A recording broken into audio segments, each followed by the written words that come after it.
I get it, you scrolling through 100 subwoofers, reading specs, trying to picture how the bass will actually feel in your living room, and you're just not sure if any of them will really be worth the cash.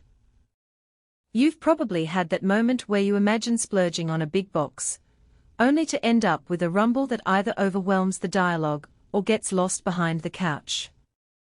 That hesitation is real, because a subwoofer isn't just another speaker, it's the foundation of the whole soundstage, and the wrong choice can leave you either with a muddy mess or with an empty hole where the low end should be. Link is in the description if you want to check the product details on Amazon. So let's talk about the Klipsch Reference Premier RP1400SW, the 14-inch monster that's been marketed as Anyplace bass. First off, this isn't a plug-and-play unit that magically fills every room with perfect low-frequency response. The thing that sets it apart is the combination of Klipsch's ground-up driver design and a high-efficiency Class D amplifier. In practice, that means you get a lot more punch per watt compared to a typical sub that relies on a larger, less efficient amp. If you've got a moderately sized home theater or a spacious living area, and you've already invested in a decent set of main speakers, this sub can add the depth you're missing without needing to crank the volume to the maximum. Real-world setup is where the rubber meets the road.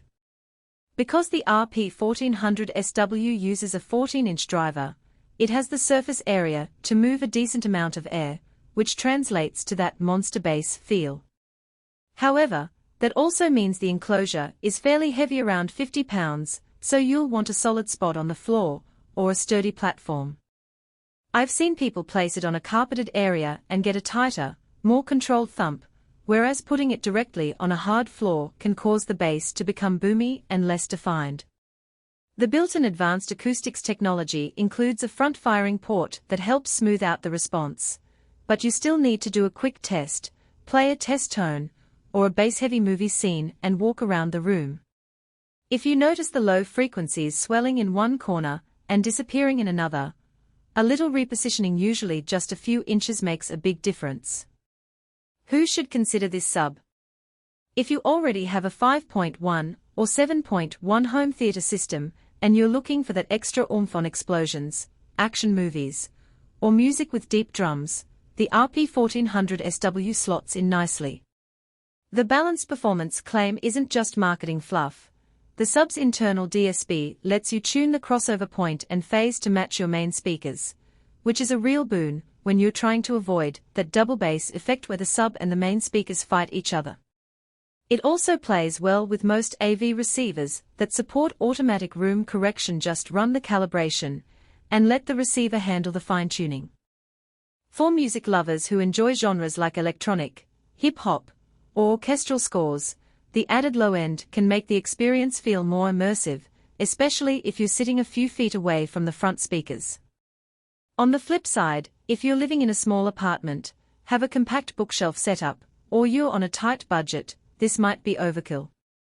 The sub's power draw is higher than a tiny 8-inch companion, which could be a consideration if you're trying to keep your electricity bill low. Also, because it's a high-efficiency Class D amp, it can produce heat under extended heavy use, so make sure the ventilation around it isn't blocked. Another practical point: the unit doesn't come with a dedicated remote or app control. You'll be adjusting settings through your receiver or the front panel. That's fine for most setups, but if you like the convenience of a smartphone-based interface, you'll need to add a third-party controller. Now let's talk about value. The headline spec that grabs attention is the 14-inch driver, but the real value comes from the combination of that driver with the advanced acoustics and the built-in DSP. Those design upgrades let the sub produce a tighter low-frequency response than you'd expect from a speaker in this price bracket. In my research, I compared a few similarly priced subwoofers that either used a larger passive radiator or a cheaper amp. The Klipsch unit consistently delivered more defined bass on the same test tracks, which means you're not just paying for size, you're paying for a more efficient translation of that size into audible impact. The downside: it's a bit bulky, and the aesthetic is very much big box Klipsch. If you care about a sleek, low-profile look, the front firing port and the grille might clash with a minimalist DC or. There's also the fact that the sub doesn't include a wireless receiver, so you're tied to a wired connection to your AV receiver. For most folks that isn't a deal breaker, but it does add a little cable clutter you'll need to manage. Bottom line, the Klipsch Reference Premier